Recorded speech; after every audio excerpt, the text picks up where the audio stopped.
CPIഎമ്മിനെതിരായ വിമർശനം കടുപ്പിച്ച് വെള്ളാപ്പള്ളി നടേശൻ. SNDPയെ തകർക്കാനുള്ള നീക്കങ്ങൾക്ക് വലിയ വില നൽകേണ്ടി വരുമെന്നാണ് മുന്നറിയിപ്പ്.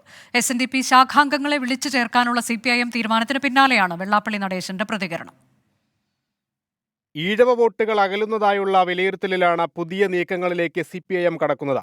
ആദ്യപടിയായി പാർട്ടി അനുഭാവികളായ SNDP അംഗങ്ങളുടെ യോഗം ശാഖാതലത്തിൽ വിളിച്ചു ചേർക്കാനായിരുന്നു തീരുമാനം. നീക്കം മണ്ടത്തരമെന്ന വെള്ളാപ്പള്ളി നടേശന്റെ മറുപടി. SNDP പാർട്ടിയുടെ കയ്യിലാണ്. പുതിയ തീരുമാനങ്ങളിലൂടെ സമുദായത്തെ തകർക്കാൻ ശ്രമിച്ചാൽ വലിയ വില കൊടുക്കേണ്ടി വരുമെന്നും മുന്നറിയിപ്പ്.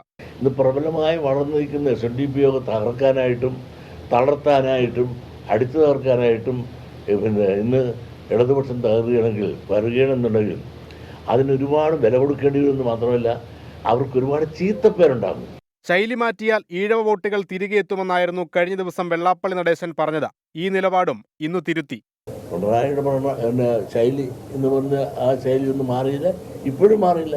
അദ്ദേഹത്തിൻ്റെ ശൈലിയെ ആയിട്ട് ജനങ്ങൾ താതാത്മ്യപ്പെട്ടുപോയി. അത് മാറ്റാനോ സാധിക്കില്ല. ഓരോരുത്തരും വളരുകയും ചെയ്ത ആ സാഹചര്യം അനുസരിച്ചാണ്. മൂന്നാം തവണയും LDF സർക്കാർ അധികാരത്തിൽ വരുമെന്നും തെറ്റുകൾ തിരുത്തി മുന്നോട്ടു പോകണമെന്നും വെള്ളാപ്പള്ളി പറഞ്ഞു. 24 കൊച്ചി.